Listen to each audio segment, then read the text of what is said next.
If pumping after prostate removal is not working, then what? Great question. So here's the thing to keep in mind when you have prostate surgery or you've had your prostate removed. The prostate, nobody really talks about this and how important the prostate really is to sex, right? The thing about the prostate is that the prostate is kind of like a relay center for the nerves as they head directly down to the erectile tissue.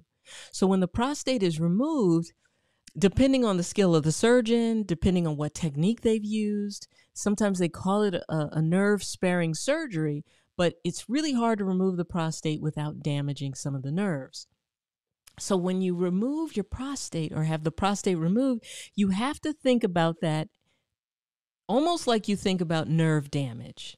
So you want to think about it in terms of what can I do to improve the strength and quality of my nerves. So the same type of supplements that you would be taking for neuropathy is kind of what you'd be taking after your prostate has been removed. What you also want to think about is stimulating those nerves, right? How do you get those nerves like bloop? I find that vibrational therapy and shockwave therapy to those nerves really makes a big difference. And for the shockwave, what you can do to get to the prostate, where the prostate used to be in those nerves, is you go through the perineum. So that area that's in between the erection and the anus, that's kind of where the nerve center would be.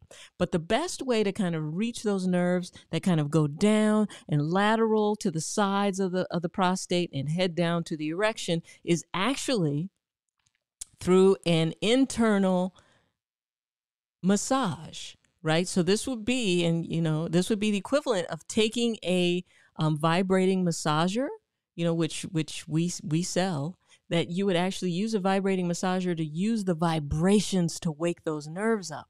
That is one of the reasons why an internal prostate massage can change the game for so many people, is that it's actually hitting those nerves as they would normally dip down through the prostate. Now that the prostate's gone, it's actually hitting them from behind the nerves. And that actually seems to be one of the most direct ways to get to that nerve bundle. So you got to think of it in terms of the nerve damage. The other thing to think about is if you had the prostate removed and you didn't start pumping immediately, well, you've had some tissue atrophy. So the tissue has died off.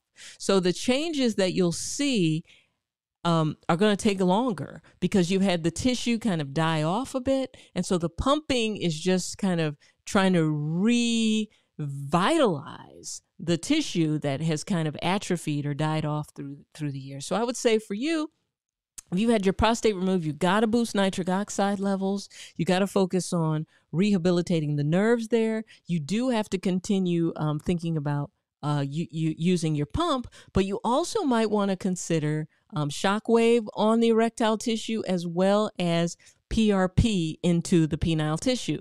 PRP, though, is only as effective as your plasma is. So if you're already sick, if you have diabetes, if you have hypertension and you're not taking care of yourself, you got a lot of inflammation, now's not the time to get PRP. You want to wait until your body is in the healthiest state that it's been in before you get PRP, because you're using your body to heal your body. But if your body is in a disarray, then it's not going to be as effective.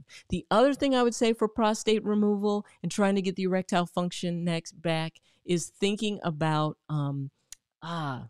I just had a brain fart, but actually thinking about some of these alternative treatments, like going to the peptides. I'm bringing you Jay Campbell into our private podcast space where he's going to be talking a lot about peptides and the power that peptides have to help us heal, right? So we're thinking about ozone therapy. You want to think about ozone when it comes to prostate removal. So all of these things you're going to think next level healing. I know our goal is to stay off of medication and minimize medication, but listen, medication In some people, sometimes we have to use it. Sometimes after you've had your prostate removed, you got to go on a little low dose of Cialis along with some of this stuff.